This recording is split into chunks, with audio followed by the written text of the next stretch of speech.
remercier de me donner cette opportunité de faire connaître ma structure. D'abord, pour me présenter, je suis donc le docteur Solange Andegui Bongo Ayuma. Je suis médecin, pédiatre, enseignante à la faculté de médecine de Libreville, au Gabon, écrivain et éditrice. Ça fait beaucoup de choses. Oui, ça fait beaucoup de choses, effectivement. Ça fait beaucoup de choses.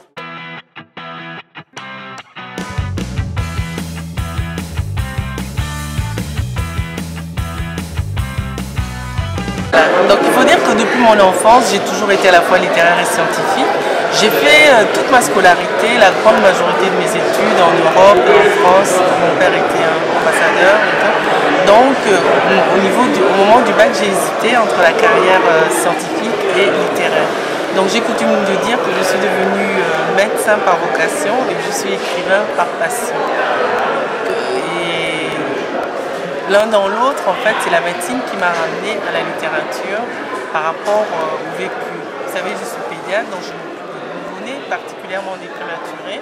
Donc ce n'est pas toujours évident d'être confronté à la mort d'un enfant.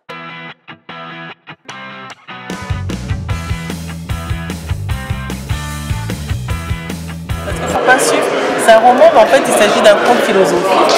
C'est-à-dire que Dieu crée Adam, pour vous donner un petit speech, et il l'installe dans le jardin d'Éden et lui dit de ne surtout pas aller sur terre. Évidemment, poussé par le serpent, Adam n'aura qu'une envie, c'est, vous savez, comme tout enfant, quand vous lui introduisez quelque chose, il n'aura qu'une envie, c'est d'aller sur terre. Voilà. Et il va être converti, il va être confronté justement aux turpitudes des humains et il se rend compte qu'il y a une inversion des valeurs morales, que les vices sont devenus des vertus et les vertus sont devenues des vices. Donc Adam se demande qu'est-ce qui a pu pousser l'homme à s'éloigner de son créateur et à être perverti, à ne penser qu'au matérialisme. Donc c'est un peu le questionnement. Voilà. Donc pour la suite, évidemment, pour connaître si Adam pourra retourner à son Éden, je vous laisse découvrir dans le roman. Tout à fait.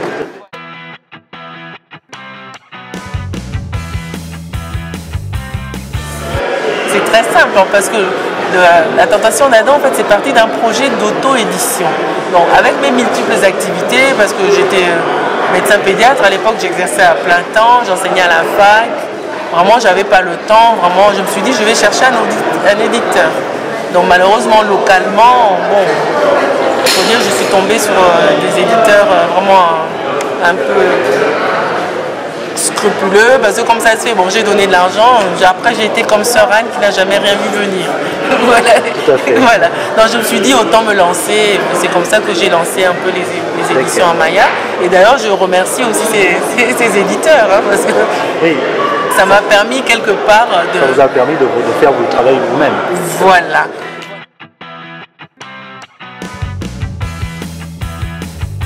Je suis rentrée en littérature, en fait je crois que j'ai toujours eu ça depuis mon plus jeune âge parce qu'il faut dire que ma mère était enseignante.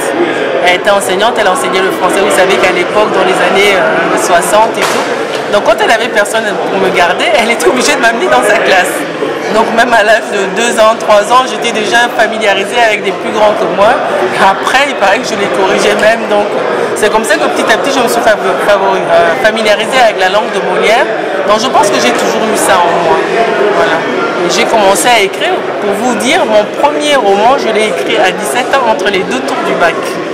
Voilà. J'étais tellement... C'était une façon de me déstresser, je me suis dit ça ne sert à rien de réviser. Donc,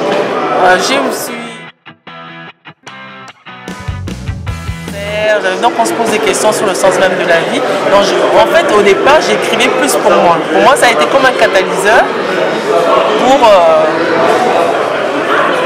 Vraiment, pour moi, c'était une façon de me demander qu'est-ce que j'étais venu, voilà, d'exutoire, qu'est-ce que je suis venu faire sur Terre, en fait. Et après, quand mon entourage a vu ça, ils m'ont dit, mais c'est égoïste, tu devrais le partager et tout. Pourquoi tu gardes ça pour toi? Et puis, de fil en aiguille, de bouche à oreille, c'est parti. Et c'est comme ça que j'ai cherché à le publier. Je l'ai écrit en 1999.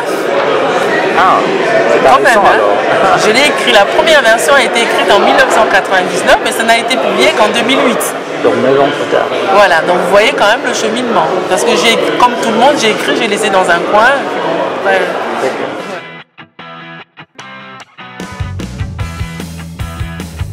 Moi, je vous dis, je m'intéresse surtout sur le sens même de la vie.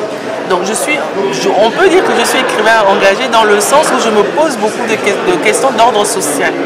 Bon, parce que la littérature, justement, c'est un formidable outil de communication qui permet justement de faire évoluer certains faits de société. C'est comme ça que je conçois le rôle de l'écrivain. Donc je pense que, bon, c'est vrai que chez nous en Afrique, quand on parle de littérature engagée, on voit surtout le côté politique. Mais il n'y a pas que la politique. Donc moi, je conçois plutôt dans l'écrivain dans le sens large, c'est-à-dire l'écrivain est là pour poser des questions sur les faits de société qui nous interpellent. Et dans ce sens-là, je peux dire que je me sens vraiment engagée parce que je pose des questions d'ordre existentiel.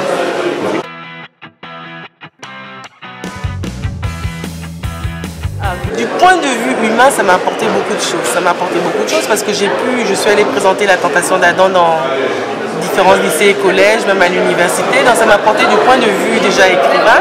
Et c'est à partir de La Tentation d'Adam, parce que j'ai été sollicitée par de nombreux écrivains qui eux aussi avaient du mal, parce que vous savez que les maisons d'édition au Gabon se comptent sur le bout des doigts. Donc ayant été sollicitée par de nombreux écrivains, donc ça m'a donné l'idée de poursuivre mon projet d'édition, de mûrir mon projet éditorial.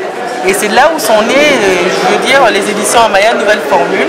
Donc à l'heure actuelle, les éditions Amaya, donc nous proposons une vingtaine de collections de littérature générale. Donc comme vous pouvez le voir sur le prospectus, nous avons autant les romans, les essais, la biographie, la religion, le théâtre, etc. Et nous avons aussi des collections, des ouvrages de référence.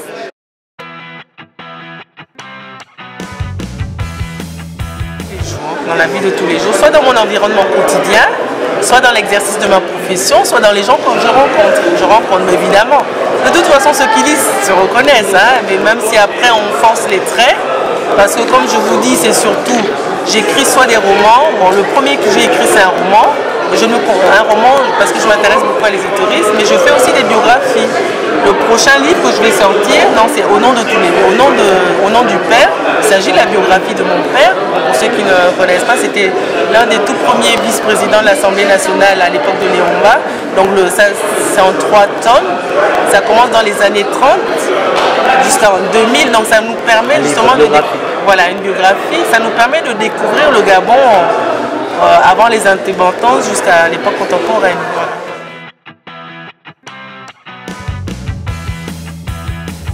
Le nombre d'écrivains gabonais a augmenté en une dizaine d'années. Oui, il y en a de plus en plus. Voilà, il y en a de plus en plus. Et en tant qu'éditrice, justement, je compte participer à l'essor de la littérature. C'est pour ça que les éditions Amaya ont mis en place un concours littéraire. Donc nous en sommes à la 2e édition, justement pour promouvoir la littérature et inciter les jeunes entre 10 et 27 ans à publier. Voilà.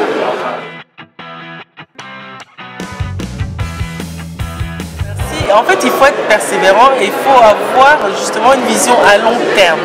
Donc, j'ai eu le temps de mûrir mon projet éditorial, donc réfléchir à ce que je voulais, parce qu'il ne faut pas publier pour le plaisir de publier. Donc, après avoir été approché par de nombreux auteurs, donc j'ai eu le temps de mûrir mon projet éditorial, de définir en fait les éditions Amaya, parce que les éditions Amaya, qu'est-ce que nous voulons, c'est de donner un autre regard sur l'Afrique. Parce que je suis personnellement fatiguée de l'afro-pessimisme, de l'afro-mondicité. Donc je pense que l'Afrique a autre chose à apporter au monde que sa nord-misère, comme j'ai coutume de le dire, et qu'il y a beaucoup de choses qui se font en Afrique. Malheureusement, il n'y a pas de caisse de résonance. Donc les éditions Amaya veulent justement donner aux auteurs et aux lecteurs cette opportunité de donner un autre regard à l'Afrique.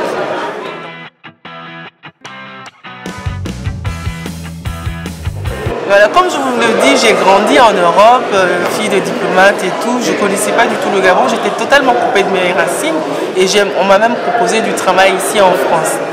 Mais j'ai préféré rentrer au pays, d'abord pour découvrir mon pays que je ne connaissais pas. C'est vrai que la transition a été difficile, hein, parce que quand on arrive, on est complètement perdu et tout. Et j'étais dans ma période de retour aux sources. Je voulais savoir qui j'étais, d'où je venais, etc. Et c'est par ce retour aux sources qui m'a permis en fait de me réconcilier avec moi-même et avec mon passé. Et la lecture de Cheikh Anta Diop, aussi à qui je dois beaucoup, parce que j'ai découvert que l'Afrique avait une histoire en fait, contrairement à ce qu'on nous a dit. Et ayant fait mon propre retour aux sources, c'est par là que j'ai voulu honorer justement ma culture téké en nommant la maison d'édition Amaya, parce que ça fait référence à mes origines téké. Donc dans l'alchimie, dans la mythologie Téké, c'est une population qui vit du sud-est, voilà, du sud-est du Gabon et qu'on trouve aussi au Congo. Donc ça vient en fait du village Amaya Mokini. Ça fait référence parce que le royaume Téké était assez vaste, hein, qui s'étend à l'heure actuelle du sud-est du Gabon jusqu'en Centrafrique, même voire plus loin et tout.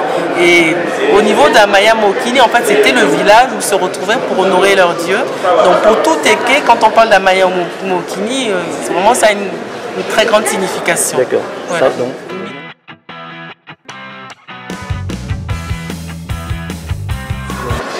Voilà, donc notre maison d'édition, c'est une maison d'édition. À part promouvoir, à part éditer de jeunes auteurs, mais qu'est-ce que vous faites concrètement? C'est une maison d'édition indépendante, hein, qui veut donner un autre regard sur l'Afrique. Nous proposons une vingtaine, c'est une maison d'édition indépendante et généraliste. Nous avons une vingtaine de collections de littérature générale, donc romans, poèmes, essais, théâtre, etc. Et surtout notre collection, voilà, comme vous pouvez le voir. Et là, c'est les collections de littérature générale. Donc les noms sont à base de la mythologie gréco-latine et romaine, gréco-latine et égyptienne, parce que j'adore la mythologie. Et nous avons aussi surtout des ouvrages pratiques. Nous faisons beaucoup de scolaires et nous avons pu mettre en place, nous avons démarré des annales de révision adaptés au programme gabonais. Donc nous avons commencé par voilà, les premiers titres, donc le Révibac français et Révibac philo, adaptés au programme gabonais. Vous savez que jusqu'à présent, il n'y avait pas d'annales de révision adapté au programme gabonais. Donc les jeunes Gabonais étaient obligés de réviser le bac avec les annales qui viennent de France. Voilà, donc nous avons... Qui ne correspondaient pas aux réalités locales. Qui ne correspondaient pas aux réalités du pays. Donc nous avons commencé avec le français, la philo, et il y a d'autres matières qui vont suivre. L'an prochain, il y aura les maths, l'anglais, etc. Et dans le même ordre d'idée, nous allons faire sortir les révis BEPC pour permettre aux jeunes de réviser le BEPC. Et il y aura aussi des livres à l'endroit des primaires. À côté de cela, nous organisons aussi des concours littéraires. Donc le concours littéraire a eu lieu, la première édition du concours littéraire des éditions Amaya a eu lieu l'an dernier. Et le gagnant, l'un des lauréats, a été publié. Voilà le jeune Denis Okumba. Il y a une thématique précise. Donc la thématique de l'an dernier, c'était le rêve. Donc la thématique de cette année va être bientôt dévoilée. Je laisse l'honneur au président du jury de dévoiler le thème. Voilà. Là, c'est entre 10 et 25 ans. Il faut être scolarisé au Gabon. En priorité, voilà, être scolarisé au Gabon, soit à Libreville, soit à l'intérieur du pays. Voilà. Et il y a un statut, il y a un règlement, voilà, qu'on peut se procurer auprès des éditions Amaya. Et la première édition a remporté un franc succès. Nous avons reçu plus de 102 manuscrits et il y a 68 qui ont été retenus. Et dans le cadre de ce concours littéraire, nous proposons des ateliers d'écriture pour familiariser les jeunes aux différents genres littéraires afin que tous puissent avoir des chances égales. Et vraiment, je vous assure qu'il y a un véritable engouement. Et quand je vois les jeunes qui m'envoient des messages, qui m'appellent « Madame, la deuxième édition commence quand? Je vais passer mes vacances à lire », vraiment j'ai l'impression d'avoir atteint mon objectif et ça me fait plaisir.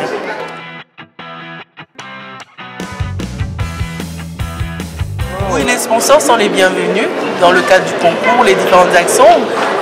Ça me donne l'opportunité de vous dire que les éditions Amaya bientôt vont lancer, il y aura la fondation Amaya pour la promotion de l'enseignement et de la culture.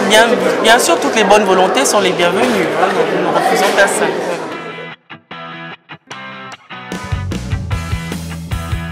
Et ce que je souhaite dire à nos internautes, c'est vraiment de continuer à donner une image différente de l'Afrique. Parce que l'Afrique est le berceau de l'humanité. Il y a beaucoup de choses qui se font. Donc franchement, il faut qu'on arrête de faire croire que l'Afrique n'a rien apporté au monde.